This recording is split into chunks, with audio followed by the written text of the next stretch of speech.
Hey, One World Entertainment, and we have a brief bit of news regarding Season 2. Yeah, that's right, it's still meant to happen, of Star Trek Starfleet Academy. Mainly what the villain is meant to be, because of course Paul Ganamini's new Spraka won't be in Season 2, even though I think he's the first villain in Kurtzman Trek to actually survive. But he won't be returning, so what are they going to do next?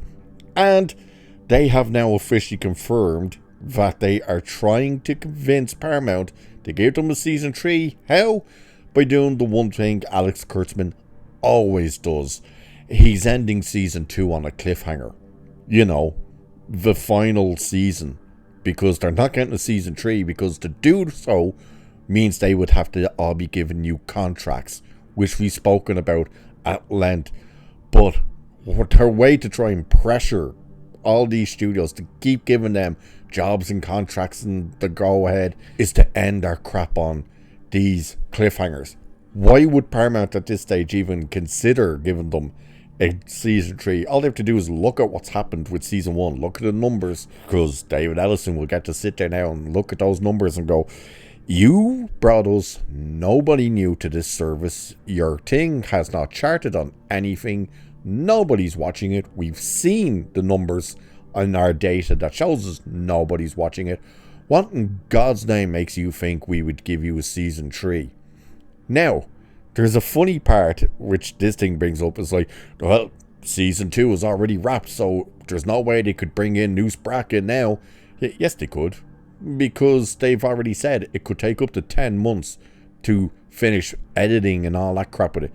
There's these little things called reshoots, and for all we know, David Ellison could very well turn around, especially after looking at Season 1, and say to them, yeah, your cliffhanger, go back and reshoot that and change it from a cliffhanger and give it an actual ending, because you ain't getting a Season 3. So let's have a look at this anyway. So it's saying here, Star Trek, by the way, this is on one of these websites that absolutely loves all of this modern day bullshit, and I have to try and read out how it's meant to be written, because whoever wrote this is like, must be a Star Trek writer, because it's all gobbledygook and not written properly. Star Trek Starfleet Academy Season 1 is in the books, and filming has officially wrapped on Season 2. The stakes will be raised in the second year, which includes finding a villain that can top Paul Ganamini's fantastic new Spraka, who won't return for sophomore year.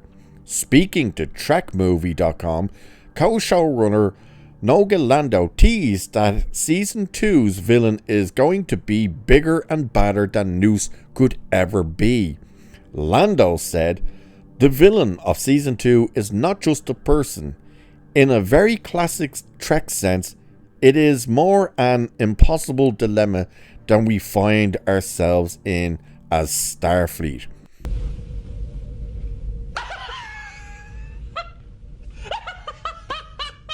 So there's the first big tease for what the villain should be.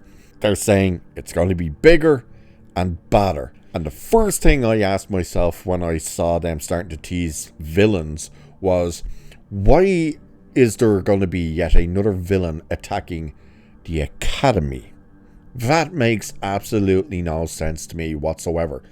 It made no sense in Season 1 why the attack is on the Academy, but the fact that now Season 2 is going to have a massive villain to attack the Academy. So we're going to watch a bunch of cadets again solve all the problems of the Federation.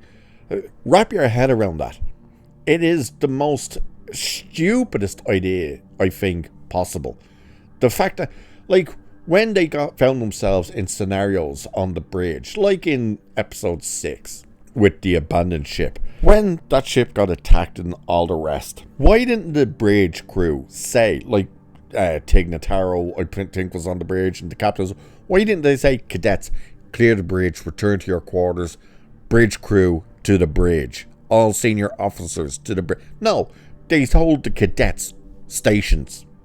And the irony is, they could take the stations, they could figure things out, they knew exactly what to do. Then a couple of episodes later, they were on a test a simulated test on the bridge, and they couldn't figure out anything to do. They were a disaster and they got themselves killed. And it's like the inconsistencies. But why would a villain be after cadets? It makes zero sense. So this continues by saying, Lando added about next season's ending. I would say it is a cliffhanger. It is a cliffhanger at the end of season 2. Right. So these idiots have no future. They've been told nothing in terms of, we are absolutely getting to season 3, because again, for year 1 to happen, for season 3 of this shit to happen, they would all have to be given more money and new contracts. That's not going to happen. So why would you write the ending of your show as a cliffhanger? To try and force the studio into giving you a new contract, because it's like they'll sit there and go, the fans will have to see how it ends. You can't leave them hanging. And of course, as I said, David Ellison only has to look at the numbers and go, what fans? Nobody's watching this, you dicks. So just who this villain is can be a very compelling question. We're probably well overusing the Borg, yet it's intriguing to imagine what race could be a new threat in the 32nd century. Now here's where even these idiots on this side don't even realize anything about the Dominion, because they say perhaps the Dominion has secretly been rebuilding itself during the burn and is ready to once again take on the Alpha Quadrant. Perhaps. But not today.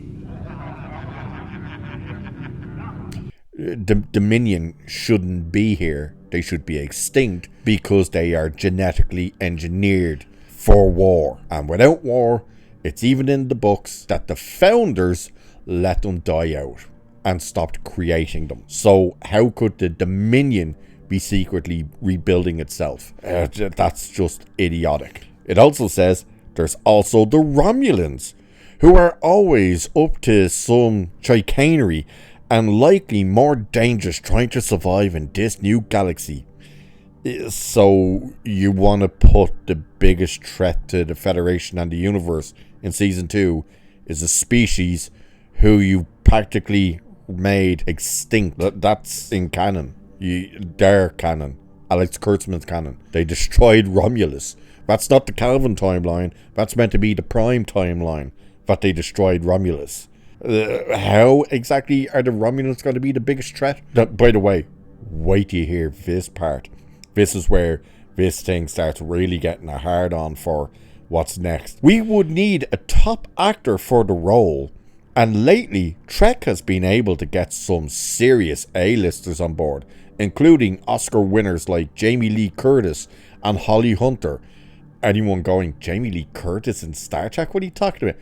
She was a hologram at the very end of Section 31. So for everyone who didn't watch Section 31, she's meant to be the head of Section 31. So she appears on the hologram to Michelle Yeoh's character. What was she called? Georgiou, whatever she's called. And she did it as a favor to Michelle Yeoh. But it was like it was nothing. So this is this website's dream pick. Newly minted Best Actor winner Michael B. Jordan as a Romulan. Fuck. Given he's already been part of the MCU, adding Trek to his resume would be perfect. Why? Why would adding modern day Star Trek to his resume be perfect? And the idea that bringing in Michael B. Jordan in a TV series, the guy has just won the Oscar for movies. He's doing movies. He has no interest in TV. Why would he go, of course I'll commit to being a part of Star Trek for 10 episodes, blah, blah, blah. By the way, let's swing back around here, because they've already said, well, we're too far into it now that we're definitely not seeing News Braca being brought back because they filming it. How then exactly do you think Michael B. Jordan would be cast as the villain when, guess what, dickheads? The villain's already been cast because the whole season has been filmed. So whoever it is is already there. They know who it is. They know what it is. The idea now that they're going, Michael B. Jordan could be the new villain. It's like, no. I think we'd have pretty much heard at this stage if Michael B. Jordan had signed on to be in Star Trek Starfleet Academy. And plus, brand new Oscar winner to have on his resume. I've been a part of the worst Star Trek in the history of the franchise by being in Starfleet Academy. Yeah, don't think that's going to be happening. But what do you guys think? Do you think them leaving it on a cliffhanger will convince Paramount to give them a third season? Who do you think the villain would be? What do you think it'll be, seeing as it's going to be bigger and badder than Noose Baraka ever was? And more importantly, do you care? Because I'm pretty sure no one else does. Let me know what you think about all this. And with that, I shall leave it there for this one. Oh, by the way, I should have said, Alex Kurtzman has now said as well that he's hoping Noose Baraka returns in season 3. He's not saying he hopes to get season 3. He's saying, I hope we work with Paul in season 3. We're looking forward to bringing him back in season 3. What season 3? But there you go. Let us know what you feel about all of it. And with that, I shall leave it there for this one. So do like and share and subscribe and all that good stuff. And hit that hype button. Check out memberships. Cheers. And I'll catch you in the next one.